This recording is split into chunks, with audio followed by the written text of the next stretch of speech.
اب دیکھیے، غور کیجئے، کیسی کیسی گڑبڑ کر کے رکھے، جیسا عقیدہ بنا کے رکھے، ایسے حدیث لاتے پکڑ پکڑ کے جو قرآن کی آیت سے ٹکراتی۔ ہاں، جو حدیث قرآن کی آیتوں کی ترجمانی کرتی اس کو مانیں گے، ہم گلے لگائیں گے، سوال ہی پیدا نہیں ہوتا۔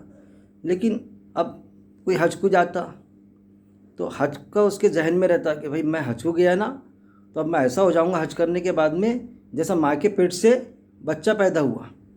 دیکھیے، جیسا اب ماں کے پیٹ سے بچہ پیدا ہوتا تو ایکچول پوزیشن کیا رہتی، اس کی کیسا رہتا کہ اگر کافر کی بھی اولاد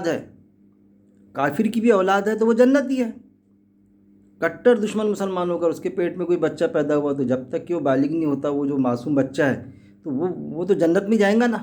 تو مطلب یہ ہے کہ وہ ایسا بن جائیں گا حج کرنے کے بعد میں کہ جیسا اگر حج کرا انتقال ہو گیا اس کا حج سے آنے کے بعد میں، تو سمجھ لو کہ یا پھر گناہ بھی کیا اس نے، کہ کوئی گناہ کیے تو بچہ کوئی گناہ کرتا تو وہ تو ظاہر ہے جنت ہی چاہتی ہے۔ یہ گناہ بھی کریں گا مطلب حاجی صاحب گناہ بھی کریں گے، کوئی غلط کام بھی کریں گے تو وہ اس کا مطلب یہ ہو جائے گا کہ وہ معاف ہو جائیں گا۔ ایک چیز یہ ذہنوں میں ڈال کے رکھ دیے۔ پھر جانے کے پہلے ہونا تو یہ چاہیے کہ جانے کے پہلے حج کرنا اللہ کا حق ہے، لیکن بندوں کے حق قرآن سے کیا ثابت ہے کہ اللہ معاف کر دیں گا؟ کسی کے پیسے ڈبائے، کسی کا قرض نہیں دے رہے ہم، تو پہلے قرض ادا کیجیے آپ، اس کے بعد میں حج کو جائیے۔ پھر کسی کے ساتھ میں زیادتی کیے، کسی پر ظلم کیے باتوں کی شکل میں، کسی بھی شکل میں، تو پہلے پرٹیکولر اس ویکتی سے، اس انسان سے معافی مانگو آپ، چاہے وہ ایمان والا ہو یا کافر ہو۔ ایمان والا نہیں بھی ہے تو آپ زیادتی کیے تو معافی مانگو نا، پیسہ واپس کرو، معافی مانگو، کسی کا قرض لیے تو یہ چیزیں نہیں تو وہ نہیں ہوتا۔ ذہنوں میں بیٹھا کے رکھیے، وہ بیچارہ بھائی حج کو جا رہا ہے، اب اس سے کیا قرض مانگنا، اس کے ذہن میں ایسا ڈالے جس کا قرض ہے اس پر، تو اس کے ذہن میں یہ ہوتا ہے کسی نے بولا کہ یار یہ حج کو جا رہے ہیں، میرا قرض تو دے دے، 2 لاکھ روپے 5 لاکھ روپے جو ہے وہ واپس کر دے بھائی، میرا بہت دن ستا رہا ہے۔ تو وہ ارے بھائی نہیں نا، ارے جو بھی ہے نا، تو روز آخرت میں اگر دے دیے تو ٹھیک ہے، اگر نہیں دیے تو روز آخرت میں اس کی نیکیاں تم کو مل جائیں گی، اگر نہیں دیا تو۔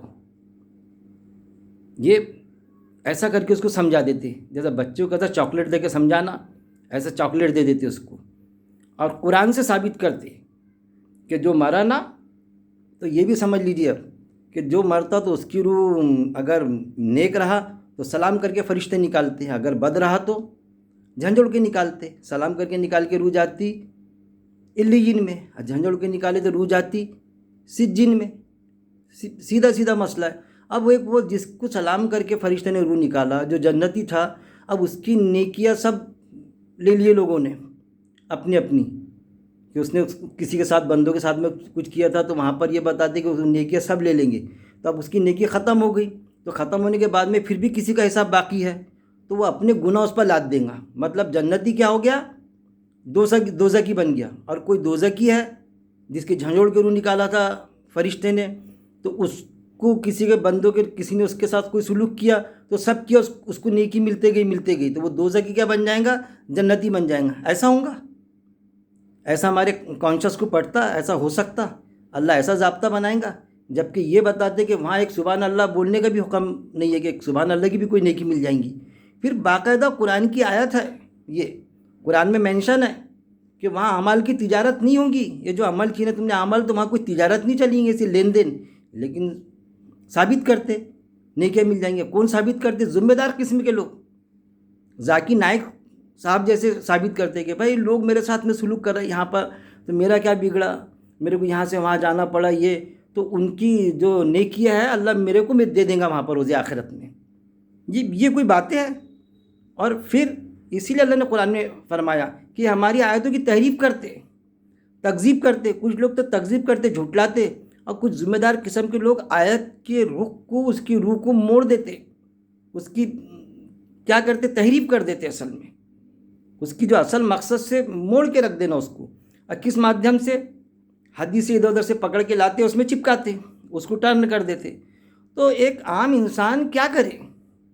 سوال یہ ہے نا کہ عام انسان نے سوچنا چاہیے نا اس پر، کیونکہ قرآن میں یہ بھی مینشن ہے نا، انہوں نے اپنے عالم و درویشوں کو اور مشائخوں کو اللہ کے سوا اپنا رب بنا لیا ہے، تو اگر ہم کسی عالم کی سنتے ہیں تو پھر ہم تو ایسا ہے کہ اس کو رب بنا لیے جو قرآن سے ٹکرانے کی بات کرتا.